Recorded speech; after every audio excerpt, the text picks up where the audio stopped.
From JUCO fields and draft day uncertainty to playoff greatness, broken bodies, and the kind of legacy that only gets bigger with time, we get into the bet, the development, and the strange way dynasties are sometimes built. Not just through stars, but through conviction, timing, and a front office seeing something everyone else missed. Welcome to the Trade Rewind. Let's get into it.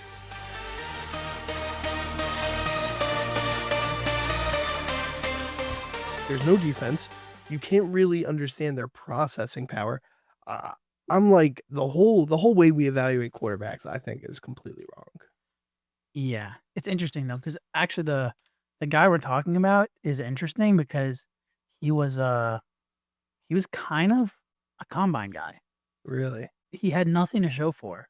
Well, we'll get there. I mean, do you remember last year how everyone was flaming Tyler Shuck, because he had that like slant where he just dirted it, like threw directly into the dirt, and then everyone was making fun of the Saints for taking him late first round or whatever it was. And dude, is him. Yeah, He's really good, but because one throw in the like combine looked a little funky. It's like, how about all the film he had of him throwing guys open and hitting windows and throwing to a guy before he even breaks his route? Like, yeah, it's very interesting because I've been listening to McAfee's combine coverage the last couple of days, and he had some of these like great GMs on. I think the Bills GM was on. Well, I guess he has some drama now, but I forget who else he had. But he had a couple GMs, and the theme for all of them and coaches was like, "Yeah, we don't care about the combine at all." it's just about the interviews at the combine. Yeah, it's the interviews. Some of them are like, "We don't even show up. We just watch it." It's a little bit of just box checking. Like, all right, we want to make sure this guy actually weighs whatever, because that does matter to some degree. For some positions, like length of the arms matter. For defensive end, there are things that matter, or Sometimes though, left tackle. It doesn't always, but I'm like just shocked. It's always the quarterback, especially to me. Like, who cares about his measurables? The only measurable I care about with a quarterback, for me, I guess, is he needs to be tall enough to see over the line.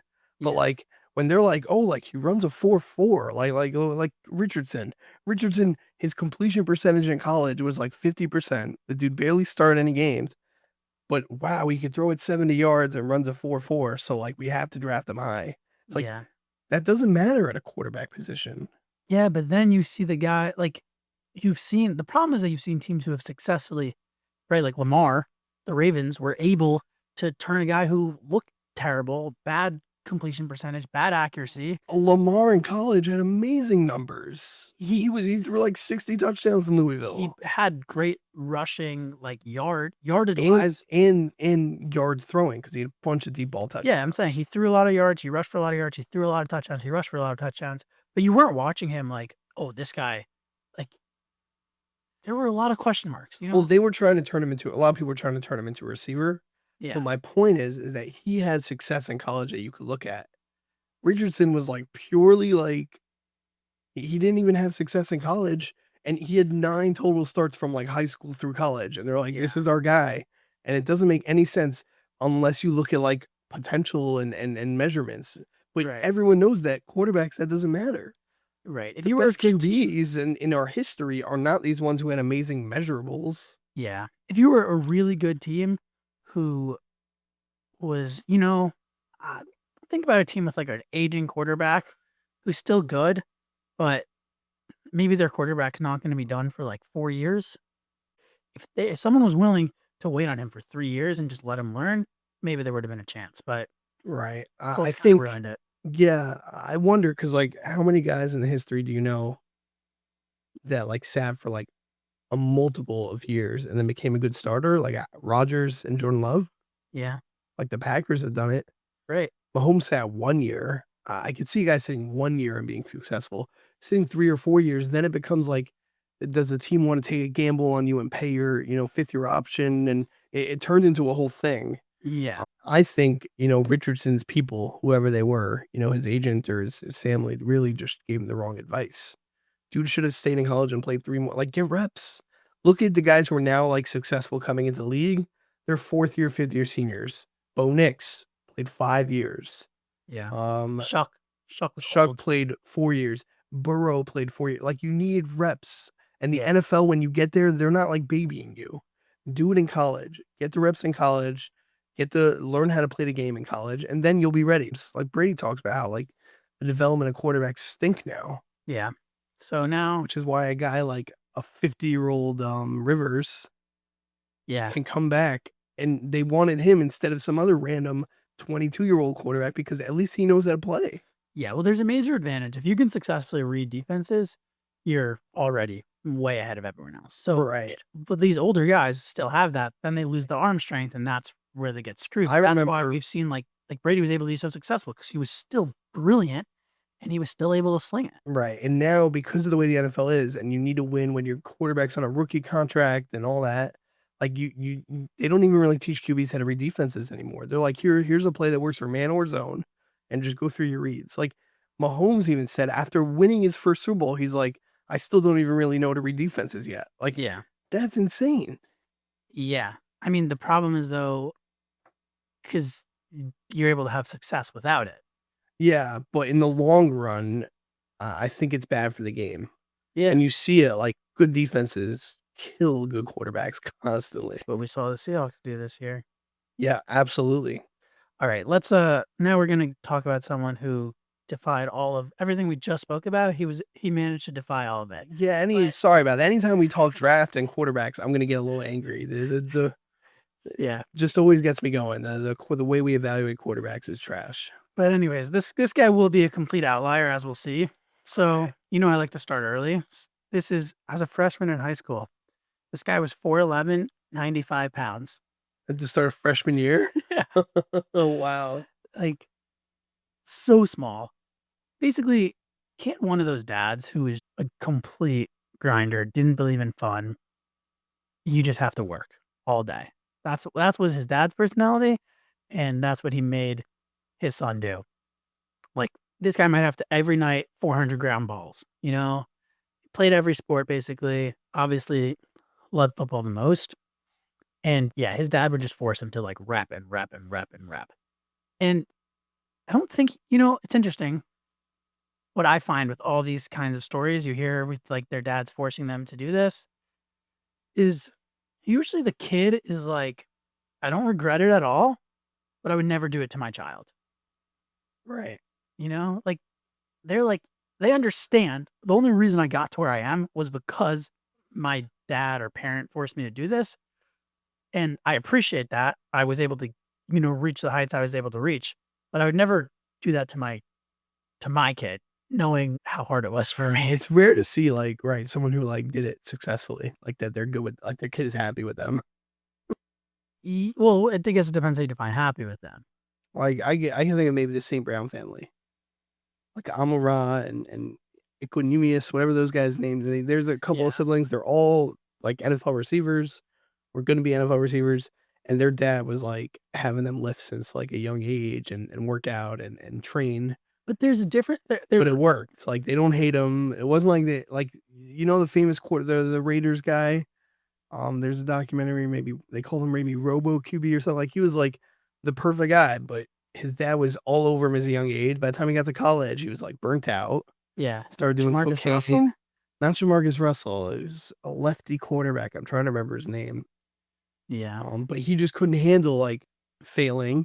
He couldn't handle pressure. Like it was too much. His dad, he was burnt out by the time he got to college. Right. So I don't mean as much like, one of these families like the Watts, where they're just like, who knows what they're feeding these kids, and just like Wisconsin boys. they're working out forever. Like that's one thing. I mean, it's like we're like bordering abuse here, like there's no fun. Right. So that's what this Raiders quarterback. We'll have to come back and I'll tell you his name. But yeah, it's like Tiger Woods. There's no fun. It's just like it's serious.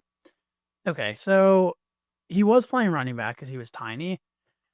Eventually, his dad was like always a part of all these things. Like he was the coach, or he coached him in. He's from the San Francisco area. His dad was like coaching him in Pop Warner, and then I don't know, he got kicked out as coach, whatever, his whole thing. by the way, his name was Todd Marinovich, All right, we'll have to. known as Robo QB. Watch the ESPN 30 for 30. It's very good. All right, good plug. So when he was a junior in high school, his dad was like, "All right, you're done playing running back because you're too small, you're getting beat up too much. I'm moving you to quarterback." Problem is, couldn't see over the line. But he was like a small shifty guy. So he would just roll out and then either chuck it or run. Like those are the options. As a junior in high school, there's this whole disaster. They get the last 2 games canceled because they hated their coach. They were all chanting F the coach in the locker room Oh my goodness. after like their third to last game. And the school was like, tell us who did it, who started the chant. And, boys didn't snitch. Shout out to the boys. Shout out to the boys. So, You know that famous video where it's like the kid pulling off his pads and he's like, players, it's not your fault. It's the coaches. My favorite video. It's like a 12-year-old like trying to get the team to rebel against the coaches. I don't think I've seen that. He's like, y'all, it's not your fault. It's the coaches. And he points at them. You're gonna have to find that. That hits home as someone who coaches, the players rebelling. That's tough. So same idea. They're chanting F the coach. They get the end of the season canceled. New coach senior year. Everyone loves him. They reload. They get new guys. This play that we're talking about has 2,200 pass yards and 29 touchdowns and 950 rush yards and 13 touchdowns. Wow. Was there like a growth spurt? Like, is he tall now? No, he's not tall. He's like, I think he's like 5'10" or so. Okay. I think eventually he'll hit 5'11". So let's call it 5'9". He's probably 5'9". All right. He's still small. Yeah. So he's doing his thing, obviously. Fun fact about him. So he lived in San Francisco area and he dated Jerry Rice's daughter when he was a kid. Wow. In like middle school or early years, high school, whatever. But he was terrified of Jerry. He would never talk to him. And Jerry, Jerry was probably always mean mugging him because he was dating his daughter. So they never actually spoke. And I think once he got to the NFL and like other guys on his team knew Jerry Rice and whatever, they were always like, I think it was awkward for them. Whatever. Obviously, no D1 offers because this guy's tiny. And he was like, I'm playing D1 eventually. It might not be this year, but I'm playing D1. As a freshman, he goes to the College of San Mateo, a JUCO. He starts third on the depth chart. And this guy's like, he's a real smack talker. Like, to the coaches too. Like, he gets into these coaches' offices and he's like, all right, like, can I play quarterback? And they're like, yeah. They're like, yeah, you can compete for it. And he's like, all right, great. Like, I'll be your starter. He's just like, like telling the coaches I whatever. love that. It's real edge to him. A lot of edge. So he ends up playing quarterback and just destroying JUCO. He has 1,300 passing yards and 14 passing touchdowns and 1,200 rushing yards and 17 rushing touchdowns. Wow. And as you know, if you don't know, JUCO is pretty serious. It's junior college. It's community colleges, but there are very competitive JUCOs where D1 players are found. Either they start off in JUCO and then go to D1, or they get bounced from D1 to JUCO because they have some issues. Right. A lot of guys who end up at JUCO, either didn't have the grades to get into a D1, or they were in a D1 and did, cause some problems or got in trouble or didn't have the great grades or right attitude, and they end up in a JUCO. But there's a lot of D1 athletes playing JUCO. And they'll get bounced. Like, they can bounce back to D1 and then make the NFL. So, like, we'll see some players who are in basketball also who are just small, right? And you end up in a JUCO or a D2, and then you have some growth spurt. Something happens, and all of a sudden you're able to play D1. Right. So he was like, now all of a sudden he's tearing up JUCO. So, these scouting departments from high-end D1 programs are noticing him. He's small, though. So they're like, all right, this guy can't play quarterback. And he was insistent. No, I'm going to play quarterback. I'm going to play quarterback. He gets one offer from Kent State. Also, the other programs, they wanted him to stay another year. They're like, play a second year in JUCO, and then you'll come to us as a junior. You'll transfer, and you'll play whatever. You can switch to like receiver or safety or something. So he gets an offer from Kent State. Hadn't heard of it. So he's like, Coach, I told you I want to play D1. I don't want to play D2. Coach is like, no, this is D1. And Does this player throw lefty? No, Okay. you'll get there eventually. I'm right there. I feel like I know who it is. At his visit, so he finds out Kent State's D1. He visits. He tells the coach, I want to talk it over with my dad. And coach is like, no, I want you to commit on the spot. He looks at the coach. He says, I'm going to be a 3-year starter for you. You can wait. I love that. What he asked the coach, he was like, like I said, he's like, will I have the opportunity to compete for a starting job? Coach says yes. He's like, all right, I'll be your starting quarterback. That's great. Just total alpha. So the issue though, now he gets to Kent State, and Kent State is a losing program. And he's coming from his whole life, Pop Warner High School. He was a winner. Yeah. And even in JUCO, he was winning games, obviously. So Kent State's in Ohio, and if you've been to Ohio, it's a little bit different over there. Once you get to the Midwest, people are a little chiller, they're more relaxed. And he's coming from like California with the grinders. His dad's a grinder, and he just like was not meshing with people at first. Do you know the only other legend from Kent State? Well, I was thinking of Julian Edelman. That's who this guy is. Yeah, that's who I thought this guy was. I thought he throws lefty, but No, I knew he was a quarterback. I think yeah, he throws righty. I'm pretty But sure. I knew he was a Kent State QB, so I knew that coming in. Who's the only other player who's a Kent State player? He's another quarterback who transitioned to receiver / returner in the NFL. Was he also on the Patriots? No, on the Browns. Is it?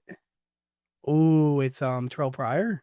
No, but that No. is a good guess. Who is it? Josh Cribbs. Oh, Joshua Cribbs, great kick returner. Yeah, That would have been I was thinking in that area of Pryor, Cribbs, Josh Gordon. You remember that crew? yeah. So I was thinking in that range. But wow, yeah, Cribbs was fun. So Cribbs is who like everyone talks about around there, whatever. So that's who he was like chasing. That was the ghost. And he is just like, he's smack talking everyone all the time. They're at practice once, and also same thing where like he starts off low on the depth chart, climbs it, not even starting the first couple games, but eventually gets the starting job in his first season there. There's a practice where a wide receiver doesn't make a good enough effort on a bubble screen, and Jules is like, don't do that again. He does it again. Jules like chased them down. They started like fist fighting, whatever. And the coach says, he's like, yeah, like that turned that player's career around. I mean, it makes sense why he was so successful with Brady. Like, just he's a guy who Yeah. expects that. And the stories are hilarious. Like he's also just a character. Like Yeah. he's a goofy guy. He's out there. So anyways, we'll skim through this quickly. He brought them from 1-10 the year before he got there to 6-6 his first year there. Then he has injuries. It's just his whole career is injuries. Injuries at the end of his sophomore season. He doesn't do well the rest of his college career. They go 3-9 and 4-8 his junior and senior season. He was a 3-year starter for them, and he broke Josh Cribbs' single season records in his good season. Now we're after senior year, and he still wants to play football. And now he's come to accept, like, all right, if I'm going to the NFL, it's not to play quarterback. Like, he finally accepts that. And it's funny because Belichick says, he's like, yeah, we watched tape of him, and he couldn't throw it all. But when he had the ball in his hands, he made things happen. So his agents, I think he has the same agents as Brady, and they tell him, like, listen, if you agree to not play quarterback, it's going to be hard for a team to cut you because he's a grinder. So now he's like, all right, I'm all in. I'm moving to receiver. Patriots come down a few times to work him out. Nothing like really comes of anything. For the 3 months leading up to the combine, he's working out 6 days a week. He's catching 400 balls a day, eating clean, no sugar, because he's so behind, right? Yeah. Every other receiver going to the draft has been a receiver their whole life or their college. He has no experience running routes, no experience catching. It's just like he's an athlete. That's all he has. So he's not invited to the combine. But Kent State gets a good turnout at their pro day because they have some linemen. Here, I have the official measurables here. He was 5'10", 195 pounds. He said he was trying to hit 200. He couldn't break 200. He ran a 4.52 40, and this is the kicker, a 3.92 20-yard shuttle, which would have been the fastest at the combine that year. And the scouts didn't believe him. They made him do it twice. Yeah. I've seen this. They made him run it twice because they're like, there's no way. 14 reps on the bench, still not as good as Jay Cutler's 23. And like I said, just a horrendous, disgusting route running. And teams were just like, all right, what are we going to do with this guy? Let's go into the 2009 NFL draft. All right. The first part of this trade we'll get to on another episode. But in classic fashion, the Patriots are trading down. They flip a third rounder, 73rd overall, so the 9th pick of the third round, for a second rounder in 2010 and a 7th rounder this year. Got it. 7th rounder obviously turns into Julian Edelman, who is not expecting to get drafted. He agreed with the Packers you can sign like as an undrafted free agent, like a tender or whatever before it's like For the draft. not before, technically before the draft also, but it's basically you're like, all right, assuming I don't get drafted, I'll sign with you guys. I'll sign with you guys. So Patriots, he said he has no idea. His workouts didn't go particularly well with them. And he just gets a call and they're like, hey, it's Belichick, just like, we don't know what position you're going to play, but we know you can play ball. We're drafting you. He gets drafted 232nd overall. Wow. And he's walking into the wide receiver. Like, this is the team he's walking into. Brady, Wes Welker, Randy Moss. Yeah.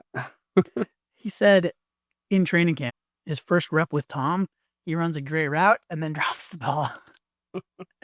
And Tom's just like, we have to catch the effing ball. Can you imagine how scary that is? Tom Brady, Yeah. Randy Moss, like in front of all these guys. He, in his first preseason game, which I think this is, these are the kinds of things that it's like, this is the difference between you making the team and not making the team. His first preseason game, he has a punt return touchdown. Yeah, that's huge. And I think it might have been against the Jets, sorry. Wes Welker was injured at the time, who was their starting punt returner. And Is this the Wally Pip? Yeah. My favorite. you want to go? Go for Oh, no, you got it. You got it. So Bill goes to Wes Welker on the sideline, who's just, in street clothes. He says, Wes, you know Wally Pipp? And Wes is like, no. Who's Wally Pipp? Bill says, he's the guy who played first base before Lou Gehrig started, however many thousands of games straight. That might be the story with punt returning. And then Welker responds like, oh, he can have it. And Bill's like, way to compete, Wes, way to compete. Well, I love that story, and I've obviously seen that clip. What is Wes supposed to say there? Like, he's basically like, hey, like, your replacement's here. But to Wes's credit, I guess at the time, Wes was a star slot receiver. So, like, Yeah. fine, give up. I don't mind giving up punt returning. Like, I'm a receiver. But, Jules took that too. He took the receiver part as well. Yeah, I guess you just say like, all right, we'll see, or something. I don't know. Right. And that kind of also, by the way, like Julian Edelman wouldn't have been like, all right. He would have been like, we'll see about that. It's funny though, because Wes, I didn't know much about him, like personality wise. And I was listening to Edelman's autobiography, and he says it's funny because when he tells these stories, he has like whoever was willing. So like him and Wes were pretty close, but like in the end, so Wes gives a comment, and he's basically like, yeah, like obviously I wasn't just gonna give it up, I was just like, Yeah. like here's a guy there, half heard him, which you can tell if you watch the clip. Like it's not like whatever, but he was like, yeah, like you don't have to tell me to compete. Like obviously I'm gonna. Right. Every time I've seen it, I've been like, it's a little awkward. Yeah, it looks awkward. Partly because he has no clue who Wally Pip is. Yeah, And he's like, he probably the guy before the great one. For all we know, he doesn't know who Lou Gehrig is either. Could be. So, whatever. I mean, Wes is, and Jules says this like all the time. He's basically like his dad told him, learn from Wes Welker, everything you can. Right. Because when Julian Edelman got there, Wes Welker was like a pretty elite, like slot receiver. He was known as a really good player. He was the best. He was Brady's favorite target. Yeah. And so, yeah, he said, like, I was always asking him questions, and like sometimes he'd be nice about it, but he was intense. And sometimes he'd be like, just shut the F up. Do what the coach tells you to do. Leave me alone. So he was like real big brother energy. And the funnier one is his relationship with Randy Moss. I don't know if you've heard this story. You know what Randy Moss called him? What do you call him? Edelnut. No, I didn't know that. So Randy called him Edelnut, but he said Randy felt bad for him a little bit because Randy was, he went to Marshall and he was obviously this freak athlete and ends up being fine career-wise, but it was a tough journey, and we'll get to that too because he was also obviously traded a couple of times. We'll have to do an episode on him. Yeah. But he looked out for these, the little guys, whatever. But he was still, he was the vet and you were the rookie. So he'd make him, he'd get my hot tub ready for me after the game. Edelnut. This goes to show that Randy did really care. Apparently, you're the rookie. You have to buy the wide receiver lunch. Yeah. Randy would they'd be like, everyone take their orders, whatever. Randy would give him the money. Yeah, to pay for it. I've seen that. Yeah, that's pretty cool. It's a good, that's cool stuff. He's like, he was whatever. This guy's a 7th round pick. He's extremely poor. Trying to, Right. He can't afford to pay for, $10,000 dinner for others. He has no idea when his career is going to end. So he said Randy would clip him the money or whatever. The hilarious story is, because of all this, Jules feels, he thinks they're close and he can just talk with these guys, which seems like a common theme where Edelman's, just because he's out there. He's a personality. So he said it's around Christmas time. He's walking past and he hears Randy's on the phone with his mom. And he says, Randy, tell Mama Moss I wish her a Merry Christmas. Randy Moss turns around. Edelnut, when I'm talking to my mother effing mom, you shut the F up. And he's just just looks at to know his place a little bit. He looks at him in shock, no idea what to do, and just walks away. So, whatever. Hilarious story. All right. We're going into the 2010 NFL draft. As you may recall, last season, they traded a 3rd rounder for a 2nd rounder, which I also have a hard time comprehending.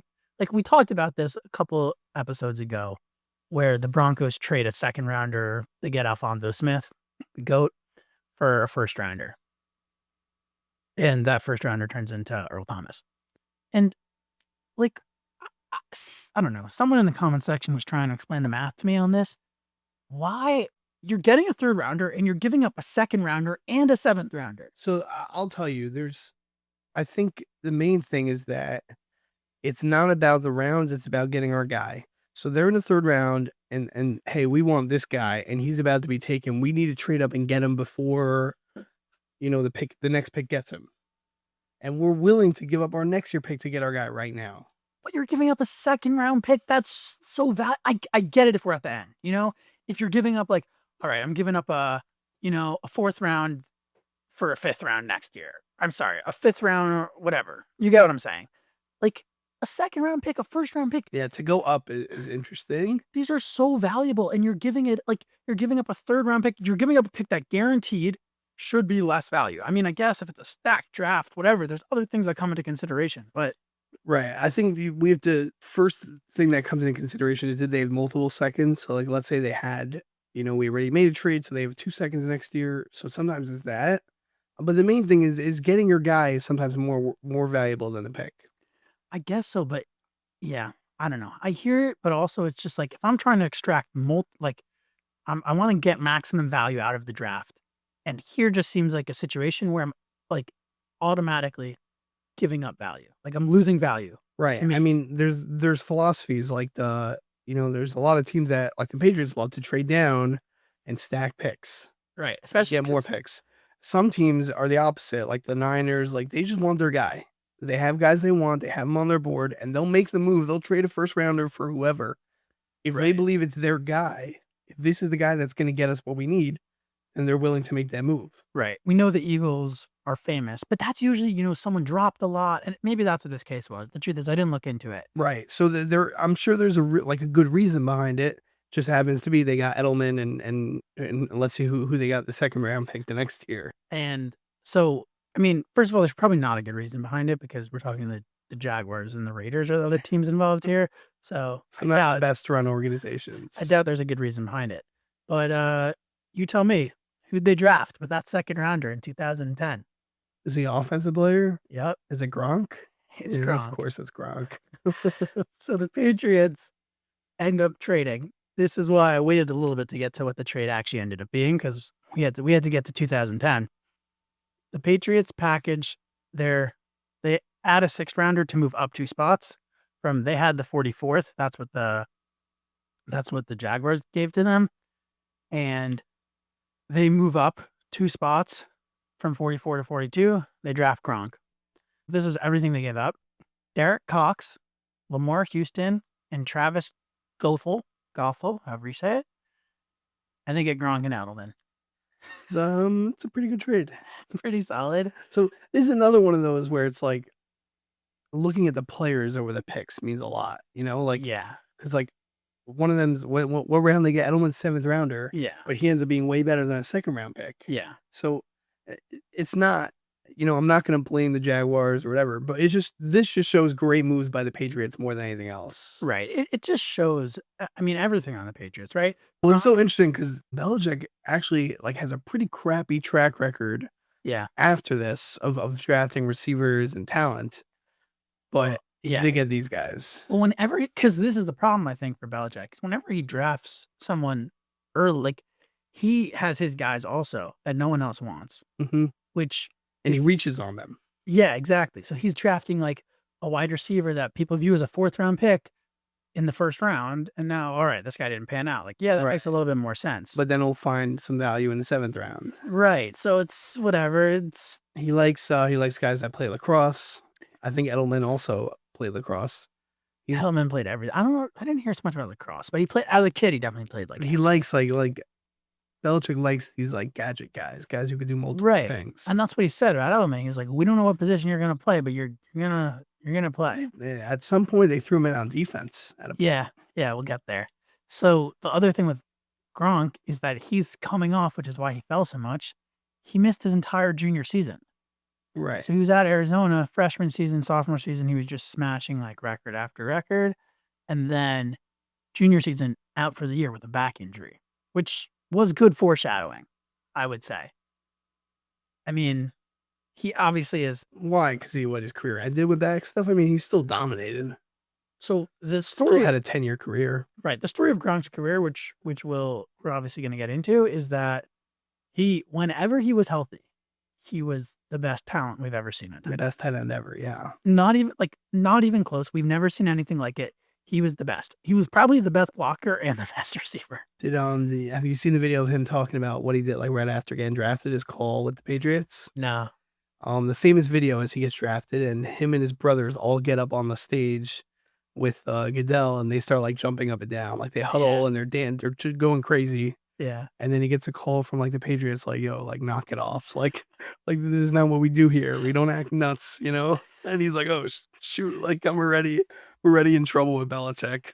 I think that this is my favorite part of both these players, Julian Edelman and Gronk, is that they were so unpatriot. Right. You know? Like everyone else, even, Welker and Moss, like these guys to some degree, like they shut up and played. Well, Moss is interesting because Moss was only there a couple of years. Right. Not Moss. I wouldn't say him, but agreed. They're like the Patriot way is not Gronk.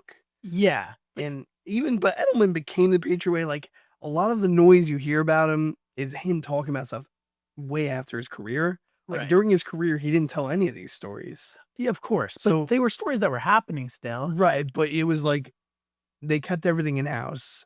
And Yeah. even Gronk was pretty good at keeping things in house. He was just like a nut.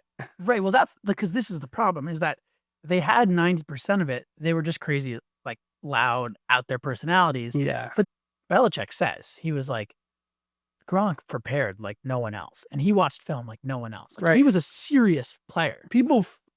I think people forget because of how goofy and fun he is. Dude was, and as a Jet fan, I've seen it firsthand. He was unstoppable. Yeah. And I don't even think people really understand. Like, people compare Kelsey to him. I don't think it was even like he was to me so much better. Without a question. I mean, first of all, His physical tools, you couldn't tackle him.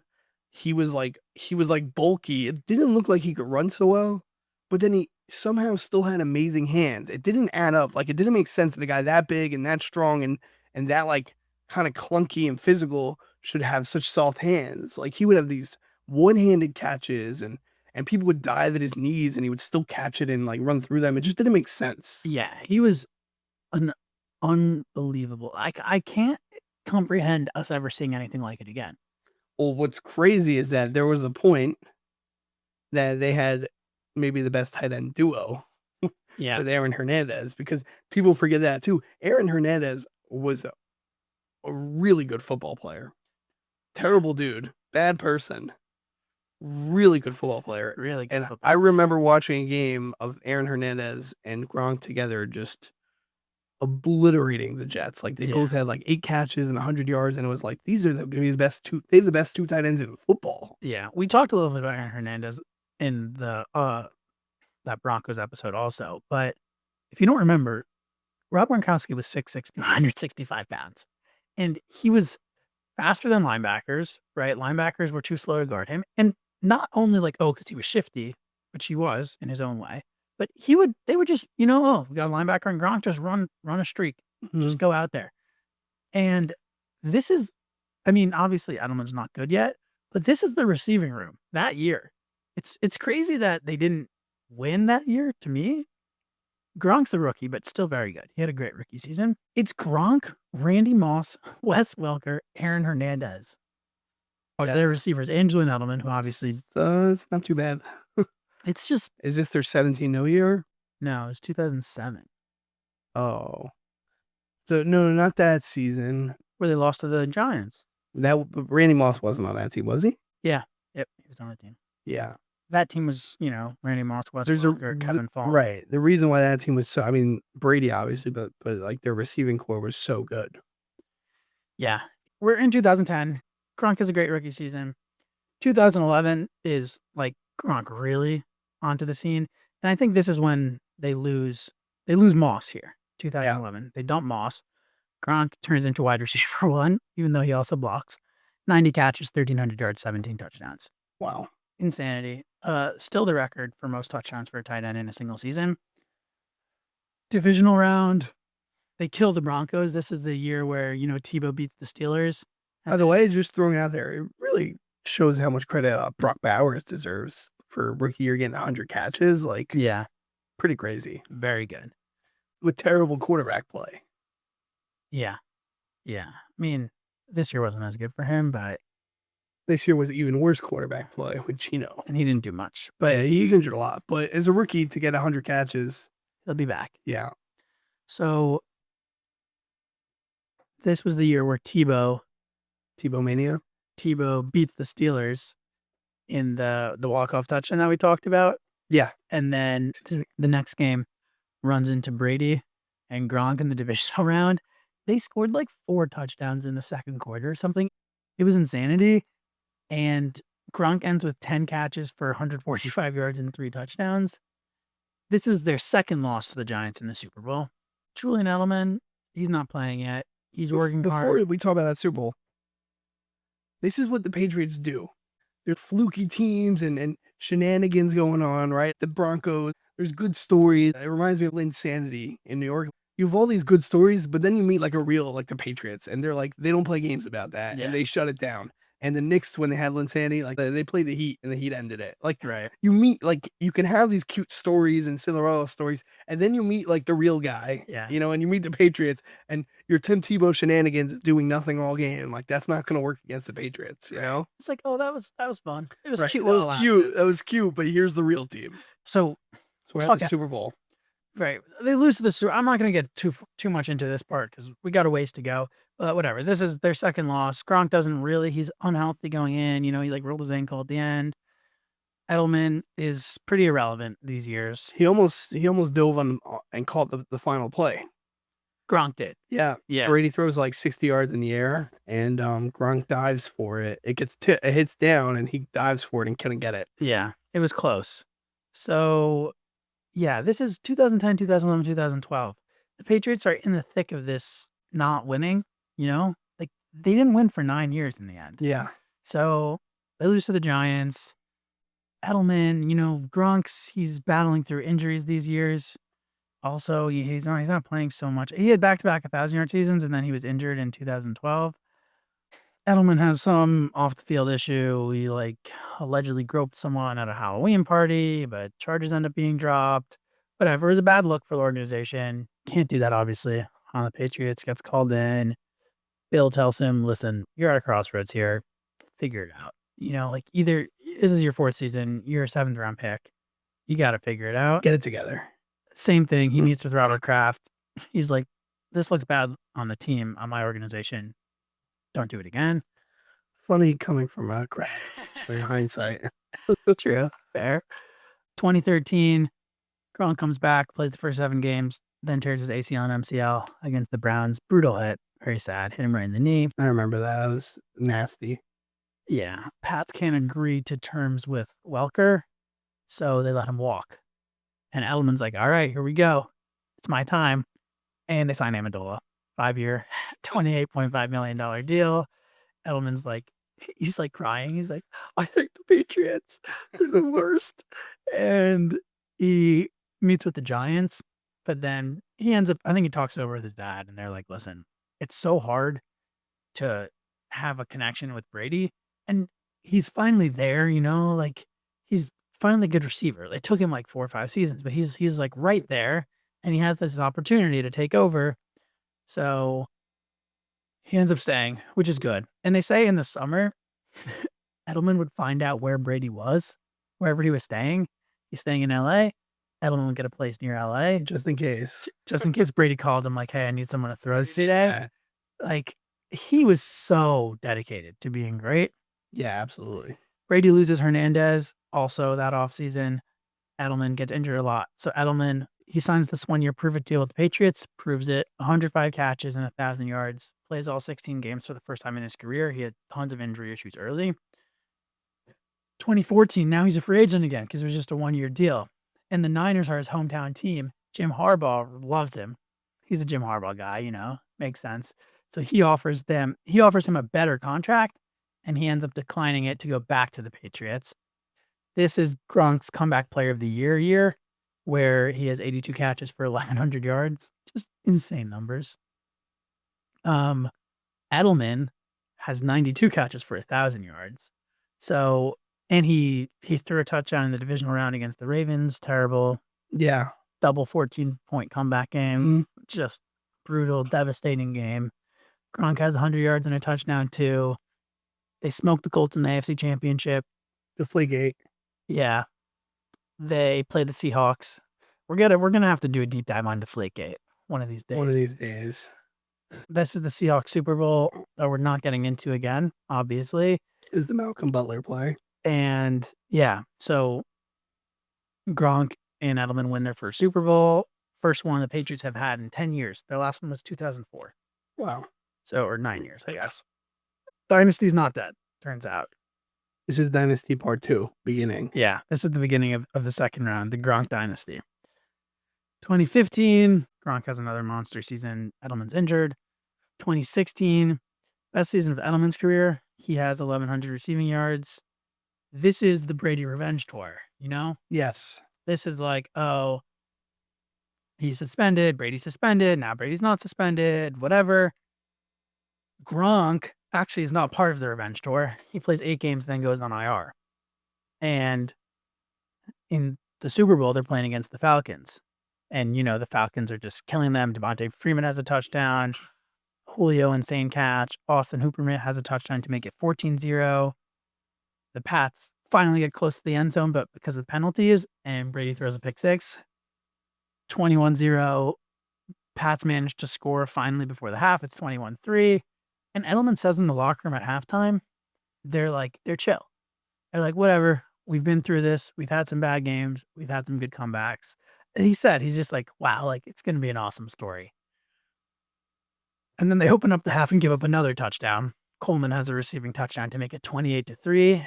And obviously 28-3 is the famous score. With 2 minutes and 14 seconds left in the third quarter, the Patriots finally score again, 28-9. They don't get the 2. They have this weird failed onside kick. Falcons go 3 and out. Patriots drive again. Brady gets sacked on 1st and 3rd and goal, so they have to take a field goal, 28-12. Now Matt Ryan fumbles because Freeman misses a block. Amendola gets a touchdown to make it 28-18. Direct snap to James White for the 2-point conversion. I love that play. They use it so much. Also, it's like, Yeah. whatever. Brady like kind of jumps like the ball's high. Yeah. And now the Falcons are like, all right, we're shutting it down. They drive again. Big Freeman run. Julio makes that Absurd sideline third catch. And then Matt Ryan takes a massive sack. Backs them up. Gets an out of field goal range. And then there's a holding penalty that gets them out of field goal range. Incomplete pass on 3rd, and they have to punt. Edelman has the greatest play of his career. The double catch. The famous, crazy Edelman catch. Amendola has a big play. And then James White scores again with 58 seconds left to make it 26-28. They tie it up. Amendola gets a 2-point conversion. Falcons don't do anything with the minute left. The Pats win the coin toss. Never give it back. Amendola, big play. Hogan, big play. Edelman, big play. White, big play. White. Passing interference. And a James White touchdown. White touchdown. You can argue the best game of all time. All right, definitely the best comeback of all time. I can't think of anything off the top of my head that would be a better game than a 28-3 Super Bowl comeback. Yeah, and if I'm not mistaken, Edelman wins MVP. Right? He does not. He doesn't win MVP. But Brady gives him the car, something like that. James White wins MVP. Brady wins MVP of that Super Bowl in 2017. And Gronk, it's funny because, Gronk's a 4-time Super Bowl champ, but he was not part of that team. Yeah. Whatever. Like, obviously, we're not taking away from him for being injured, but I'm sure he was there. I'm sure he was involved. He missed the end of that season. But he wasn't playing. So, 2017, Edelman tears his ACL. These guys, it is insane what NFL players put their bodies through. Yeah, your body's not meant to go through what they go through. No, and Gronk, when I was first doing this, I was taking the Edelman angle. And you're like, all right, he's a small guy, he gets so beat up, whatever. But then you think about Gronk and it's like, the guy was massive. Yeah. He was very strong, obviously, but you can't go through this. Your body can't handle it. In Gronk, it's interesting because the taller guys and bigger guys like that, sometimes you take it worse because people are diving at your ankles and knees. And he constantly was getting undercut. Right. And it's because they couldn't tackle him. People couldn't tackle him. Yeah, and I guess there's just differences, right? There's some people who are because they're all freaks of nature, obviously. And you think of Gronk, and he's the biggest freak of nature. But then you think of Derrick Henry, and he somehow doesn't get hurt. Yeah. But I just... Derrick Henry's not running over the middle for catches. That's true. Oh my God, there's this play in the Seahawks Super Bowl, Edelman over the middle, and Chancellor just destroys him. And he oof. It's just everything eventually the reason Edelman retires is there's nothing left in his knee. It's just bone on bone. There's no cartilage left. Wow. He can't pass a physical. That's what ultimately leads to his retirement. Crazy. So we'll get back into it quick. 2017, Patriots lose to the Eagles in the Super Bowl. 2018, the Patriots agree to trade Gronk to the Lions. You know about this? Yeah, and then he retires. And then he's readiness to retire. He's like, yeah, all right, fine. I'm just going to retire if you do, but go for it. So, which is hilarious. He's like, I'm not playing for anyone except for Brady. So he ends up not retiring, comes back, and they win a Super Bowl. This is the one against the Rams, the worst Super Bowl. Yeah. Now we have the worst Super Bowl in NFL history. They win 13-3 against this year's one might have topped it. This year's one was awful. Yeah, that's true. Ugh. But whatever, at least the Patriots lost this one. 2020, Cam Newton's the quarterback now. Brady leaves. This is Edelman's last season, and he goes on IR after week 6. Like I was just saying, he never passes physical. Gronk retires. He's not there that year, and then comes back to play with Brady. The Buccaneers. This is another good Gronk story. So, Bruce Arians, it's this COVID time. There's a couple funny stories. I was listening to a couple months ago. I was listening to the book about this season, and one is Brady walks into this guy's house thinking it's Leftwich, who was their offensive coordinator, and it wasn't. It was just a random guy. Broke into someone's house. I read this. And the guy's just he said he's like sitting in his kitchen Tom Brady. and he just sees the door open and he's like, oh, like no one's supposed to be during COVID, no one's supposed to be coming over, and it's Tom Brady and he's like, hey. Tom Brady, hi, what are you doing in my house? And Brady's like, oh my God, I'm so sorry. I must be at the wrong house. Unbelievable. But Brady basically tells them like, all right, you got to sign Gronk.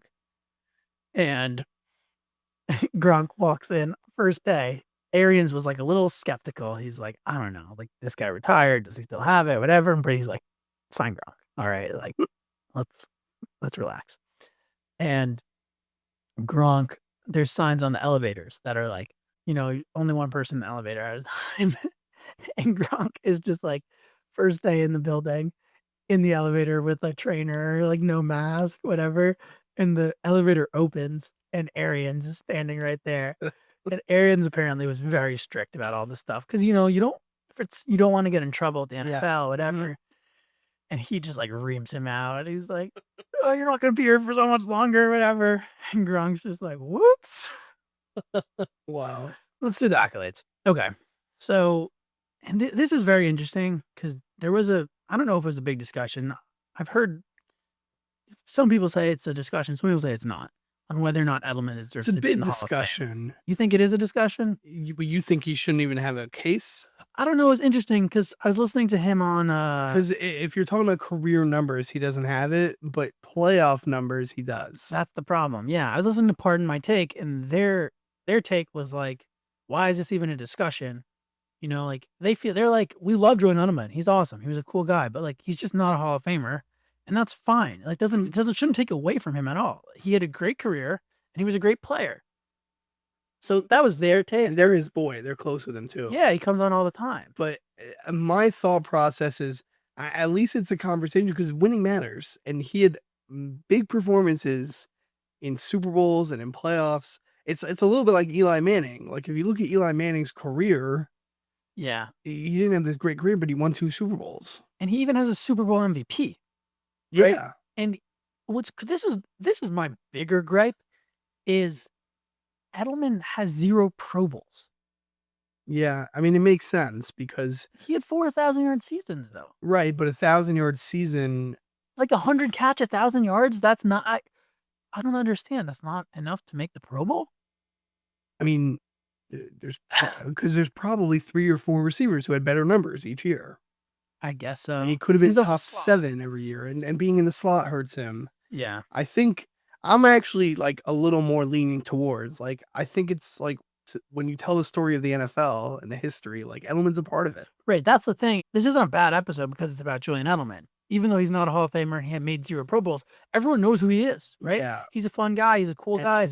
And he was very important to a dynasty. He won 3 Super Bowls. Yeah, that's why in my head, I think it's a more of a conversation than people think. Yeah. Especially when you're talking about a Super Bowl MVP. I'm not like like if someone's like, oh, he's not a Hall of Famer, I'm not like, oh, you're crazy.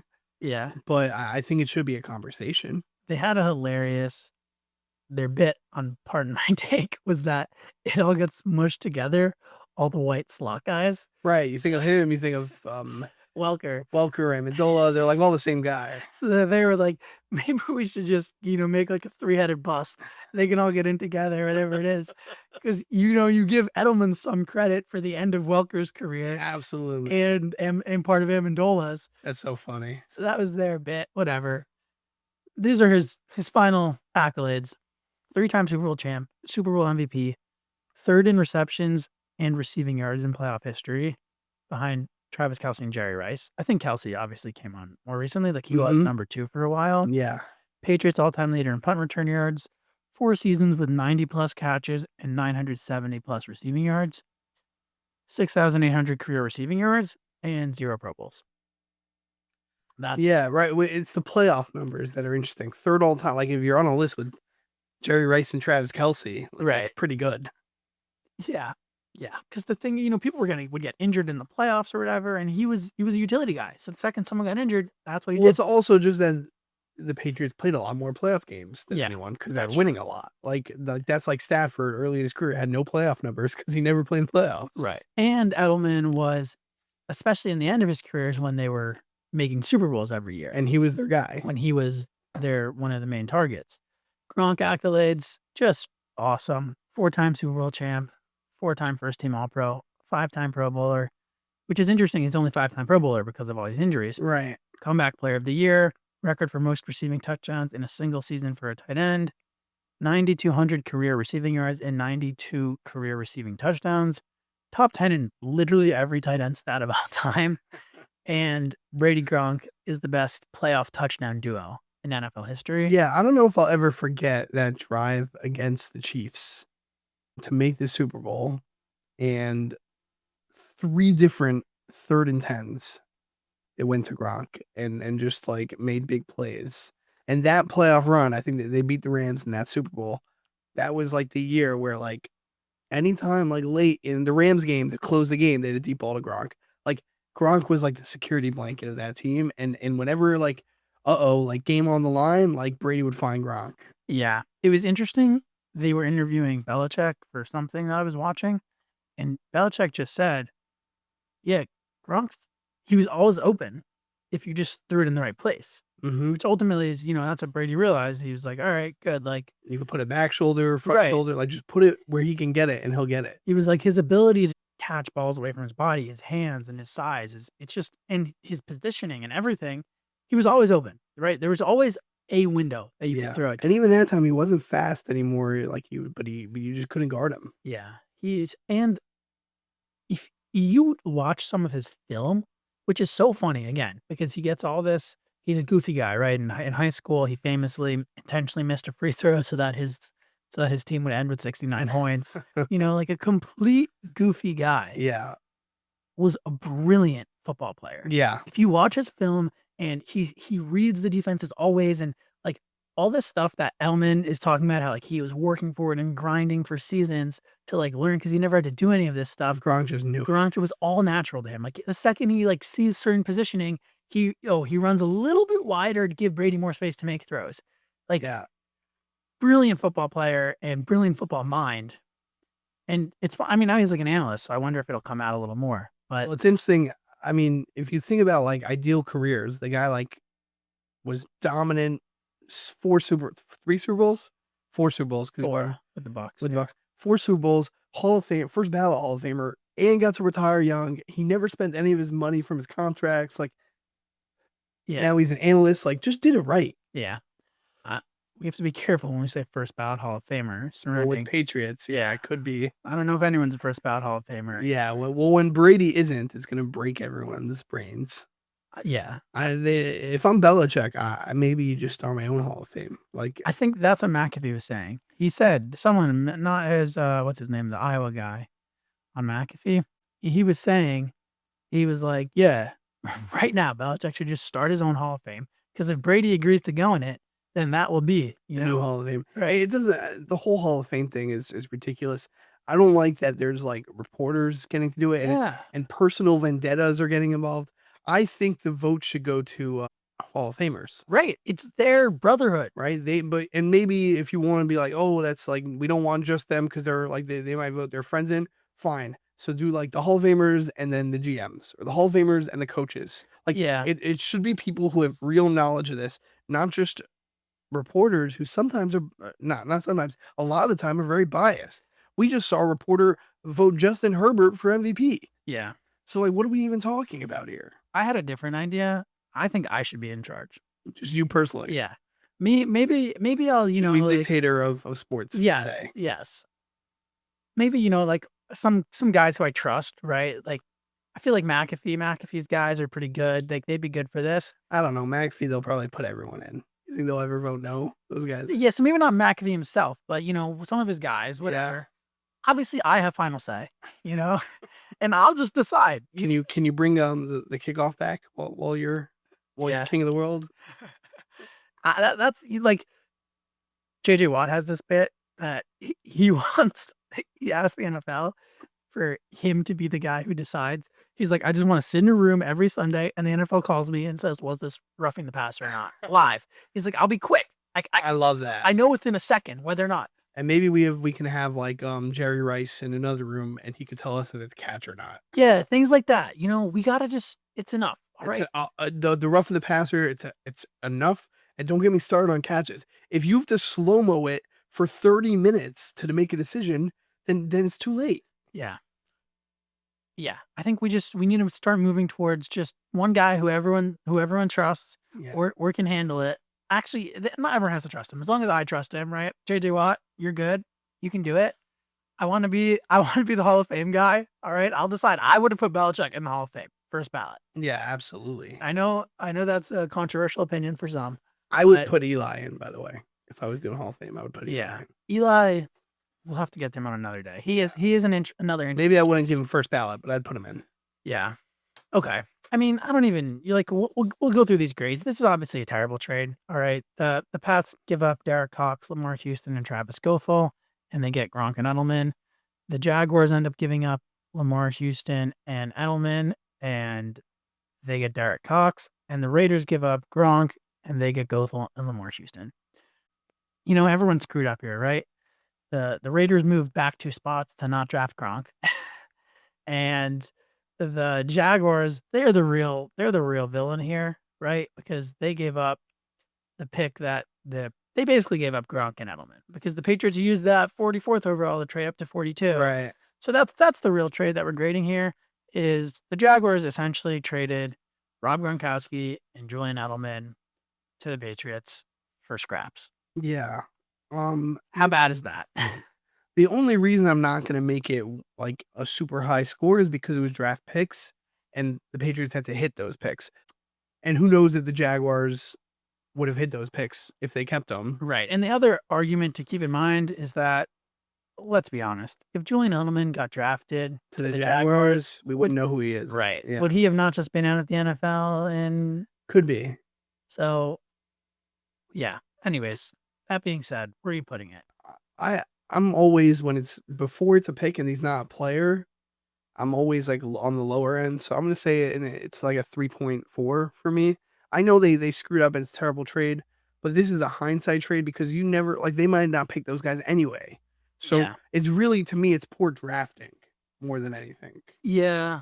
Yeah. I mean, I guess. And good drafting by the Patriots more than anything. Right. I agree with your points, but I'm going to put it at a 4.5 just because good score. It's just whatever. It's obviously bad. It hurts for us Jets and Ravens fans. Yeah. It's just terrible. Obviously, you never want to see anyone giving just people who killed our franchises for years to the Patriots. So that hurts.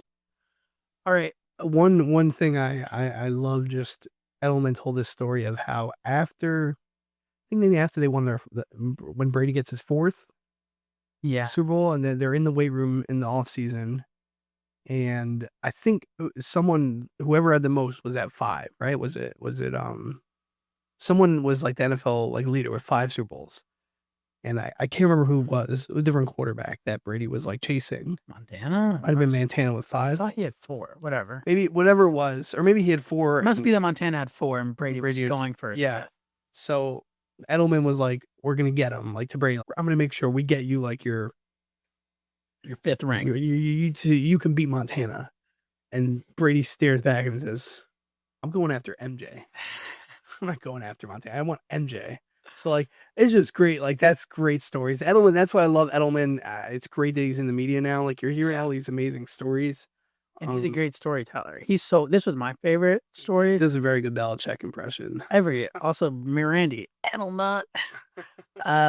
He said one time he's in the locker room, this is when he's more comfortable with Brady.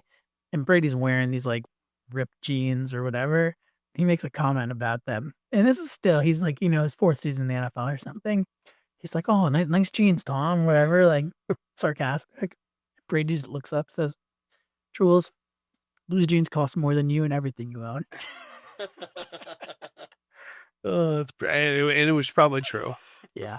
And it was a little awkward, I will say, in his autobiography. He talks about, how Brady and Giselle are just such a beautiful couple and they're such amazing people and whatever. And I was Yeah. Yikes. All right. It's awkward. Didn't age well. Shouldn't have printed that. All right. That's it. It was interesting. I didn't know about Edelman. I didn't know that story. So I didn't know that Gronk. They traded for Gronk. Yeah, crazy. All right. See you guys week.